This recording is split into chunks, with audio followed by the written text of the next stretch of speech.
Welcome back to Love is Blind St. Mary's Edition. For those of you that haven't joined us before, the point of this show is to help lay people find their patron saints. But here's the catch. They can only have conversations through this wall. They will never talk to their patron saint face to face until they are revealed to one another at the end of our series. Last week we saw Amy and St. Peter have a lovely conversation, or should I say a very interesting conversation, about the life and resurrection of Jesus. But this week we have Olivia, and her first saint will be St. Thomas.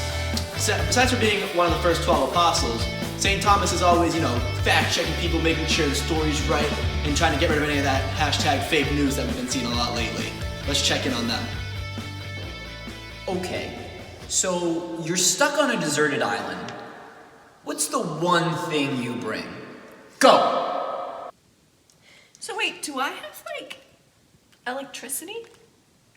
Sure, why not? Then that's a really easy one. I'd bring my phone. I bring it with me everywhere. It even has a name. Her name is Barkley.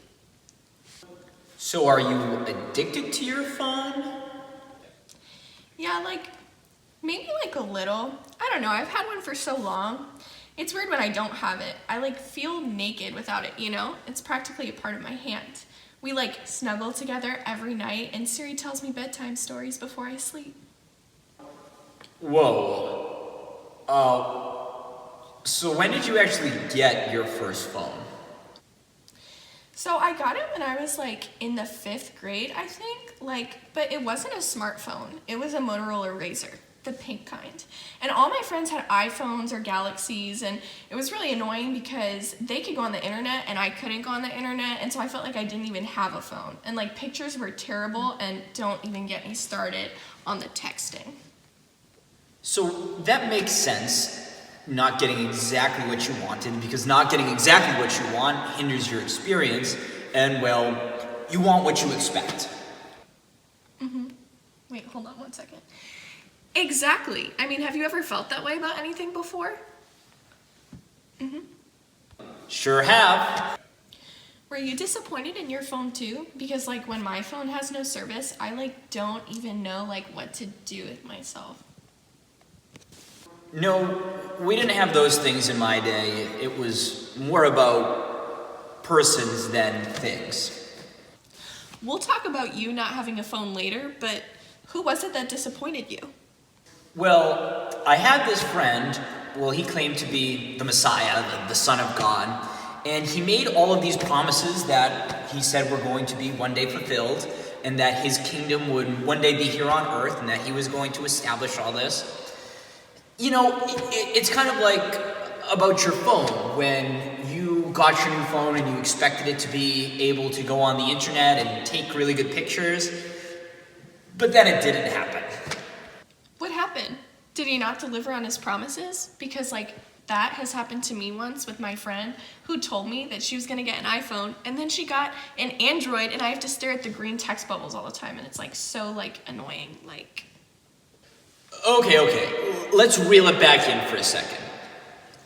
I thought he wasn't going to make good on his promises, but boy did he prove me wrong. All right. Story time. Tell me about it. So like I said earlier, my friend, he claimed to be the Son of God, and at first it was a hard no. But then he started doing all these crazy things, hanging out with the outcast, curing the sick, healing the blind, and performing all of these wild, miraculous acts. And then I started to say, okay, wait a second.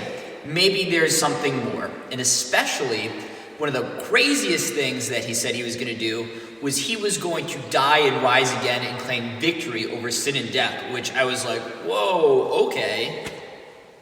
Well, did it happen? Yes, but not exactly how I imagined. People were saying that he rose from the dead, and I'm there's no way. We're such good friends. I was faithful with him right up until the end, and he died this most horrible death. He was betrayed by others, he was beaten, and then he was finally crucified. It was rough. But when they were saying that he rose again and he was being revealed to these people, I was no way. I was true, I was honest, I was faithful. He was going to come and see me first. But but he didn't. Were you angry with him? Oh, I was mad. Very, very mad at first. But then finally, when he actually came and appeared to me, he let me literally touch his wounds so that I might come to believe. And it was true. He did rise from the dead. He did conquer both sin and death. Why didn't you just believe him when he told you he would rise from the dead? I mean, your friends even confirmed it. At first, believe it or not, I was so stubborn about it. Like, there were so many other prophets, and they all claimed these promises and these miraculous acts, but none of them were actually God. Like, Jesus' resurrection proved that he was both fully man and fully God. And that this teaching, the resurrection, this is essential to our Christian faith for us as Catholics. It seems so tough to believe in something like that.